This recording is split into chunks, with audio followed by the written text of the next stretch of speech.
bakteri yang dilansir dari laman nasional Human Genome Research Institute (MIH). Bakteri adalah organisme mikrobis bersel tunggal yang berarti satu. Bakteri tidak mempunyai inti sehingga tergolong prokariotik. Mereka adalah mikroba dengan struktur sel yang sangat sederhana. Bakteri ditemukan hampir di semua tempat di bumi dan termasuk bagian yang sangat penting bagi ekosistem planet. Tubuh manusia penuh dengan bakteri. Ya tentu, karena kita selalu berdampingan dengan bakteri. Bahkan diperkirakan ada lebih banyak sel bakteri dibanding sel manusia. Wah, gimana tuh?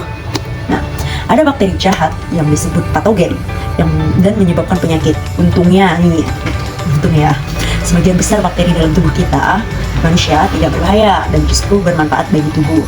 Misalnya dalam sistem pencernaan, khususnya pada usus, manusia memiliki bakteri yang sangat diperlukan untuk membantu tubuh berfungsi secara normal. Sel bakteri memiliki bentuk tertentu, misalnya menyerupai bola, batang, atau spiral, yang biasanya berukuran beberapa mikrometer. Kebanyakan bakteri berkembang biak melalui pembelahan binar, yang artinya setiap sel bakteri mengadakan DNA-nya dan membelah menjadi dua bagian dengan setiap sel baru menerima satu salinan DNA. Ada juga yang biasanya yang memiliki kembaran, misalnya dia memiliki DNA dua dan membelah menjadi dua.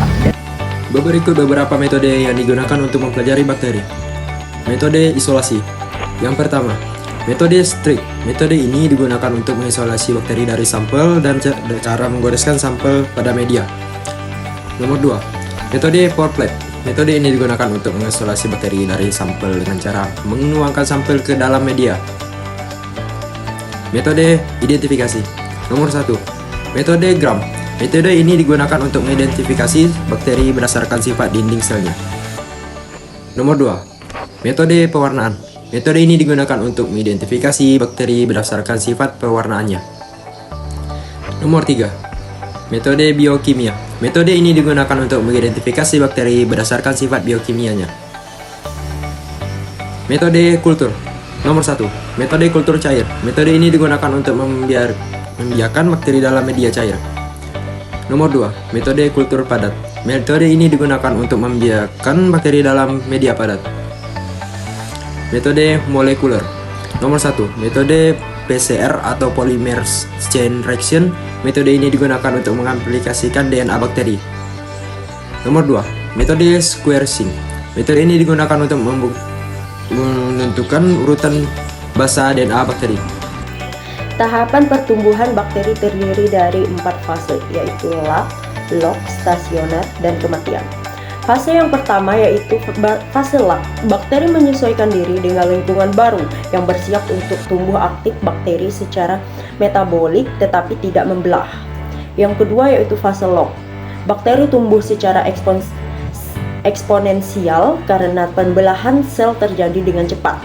Fase ini merupakan fase keadaan tersehat dari bakteri. Yang ketiga yaitu fase stasioner. Pertumbuhan bakteri berhenti karena nutrisi habis dan limbah menumpuk. Jumlah bakteri yang mati sama dengan yang hidup. Bakteri pembentuk spora mulai menghasilkan endospora yang memungkinkan mereka bertahan hidup dalam kondisi atau keadaan yang keras. Yang terakhir yaitu fase kematian. Fase ini jumlah sel menurun karena bakteri tidak dapat bertahan hidup lagi. Pertumbuhan bakteri secara aseksual disebut dengan pembelahan binar. Pembelahan binar berlangsung dengan interval yang teratur dengan penambahan atau pelipatan secara eksponensial. Faktor pengaruh perkembangbiakan bakteri. Yang pertama, suhu. Suhu merupakan faktor lingkungan yang penting bagi kelangsungan hidup bakteri. Suhu yang rendah dapat memperlambat metabolisme seluler, sedangkan suhu yang terlalu tinggi dapat mendenaturasi protein enzim. Yang kedua, konsentrasi ion hidrogen atau pH.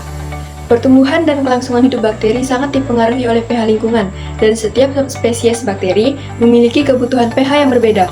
pH optimum pertumbuhan bakteri antara pH 6,5 sampai 7,5. Yang ketiga, kelembapan.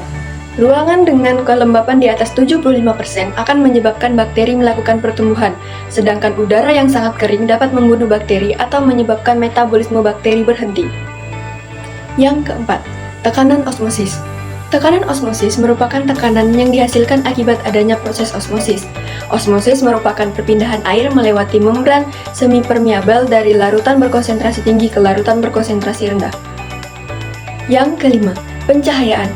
Cahaya dapat merusak sel bakteri yang tidak berklorofil. Sinar ultraviolet yang memiliki panjang gelombang 280-100 nm dapat membunuh bakteri. Yang keenam, kebutuhan oksigen.